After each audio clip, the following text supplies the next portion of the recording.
അപ്പോൾ ഷിപ്പിലെ രണ്ടാമത്തെ ദിവസത്തെ കാഴ്ചകളൊക്കെ കണ്ടാലോ? എങ്ങനെയാണ് ഷിപ്പിലെ രണ്ടാമത്തെ ദിവസം എന്ന് സ്റ്റാർട്ട് ചെയ്തത് എങ്ങനെയൊക്കെയാണ് എന്ന് കണ്ടാലോ?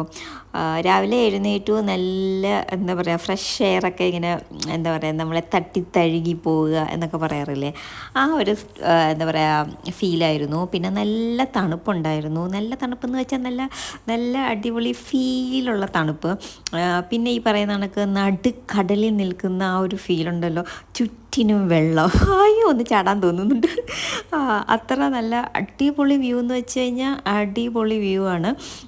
നമ്മുടെ ഈ ഒരു കാര്യം കണ്ടില്ലേ, നമ്മുടെ ബോട്ട് പോയ വഴിയിലൂടെ ആ ഒരു വെള്ളം ഇങ്ങനെ തെന്നി മാറിക്കൊണ്ടിരിക്കുന്നത്, അത് കണ്ണിൽ നമ്മൾ റിയലായിട്ട് കാണുമ്പോൾ കിട്ടുന്ന ഒരു ഫീൽ, അത് വേറൊരു ഫീലായിരുന്നു.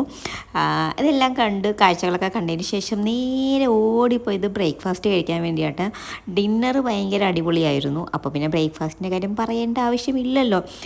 ഈ ഒരു ബ്രേക്ക്ഫാസ്റ്റിൻ്റെ പ്രത്യേകത എന്ന് പറയുന്നത്, ആക്ച്വലി ഞാൻ ഇവിടെ റിസോർട്ടുകളിലൊക്കെ പോകുമ്പോൾ ഇന്ത്യൻ ഫുഡ് അങ്ങനെ കിട്ടാറില്ല. ഇവിടെ പക്ഷേ ഇഡലി ഉണ്ടായിരുന്നു, അതുപോലെ തന്നെ അപ്പം, സ്റ്റൂവ്, വട ഉണ്ടായിരുന്നു, പിന്നെ കേസരി ഉണ്ടായിരുന്നു, അങ്ങനെ കുറേ ഐറ്റംസ്. പിന്നെ റൈസ് ഐറ്റംസ് ഉണ്ടായിരുന്നു, ഈ ലെമൺ റൈസ്, പിന്നെ ഇതായി കാണുന്ന കേസരി, പിന്നെ വട, സാമ്പാർ, പിന്നെ ഓട്സ്, അങ്ങനത്തെ ഐറ്റംസൊക്കെ ആയിരുന്നു.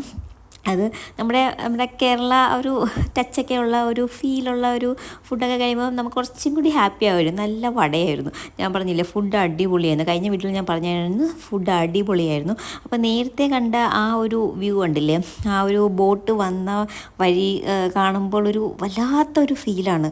നമുക്കിങ്ങനെ എന്താ പറയുക, ആ ഫീല് പറഞ്ഞറിയിക്കാൻ പറ്റത്തില്ല, അത്ര അടിപൊളി ഫീലാണ്. ഇതൊരു വി ഐ പിക്കാരുടെ പൂളാണ്, വലിയ ആൾക്കാരൊന്നും അവിടെ ഇല്ല.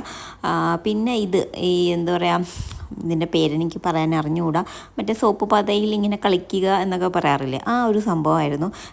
പിള്ളേർക്കൊക്കെ ഭയങ്കര എൻജോയ് ചെയ്യാൻ പറ്റുന്ന കാര്യമാണ്. പക്ഷേ ഇതിന് അഡീഷണൽ $7 പേ ചെയ്യണം അഡീഷണലായിട്ട്, എന്നാൽ മാത്രമേ ഇതിൻ്റെ അകത്തോട്ട് കയറാൻ പറ്റത്തുള്ളൂ.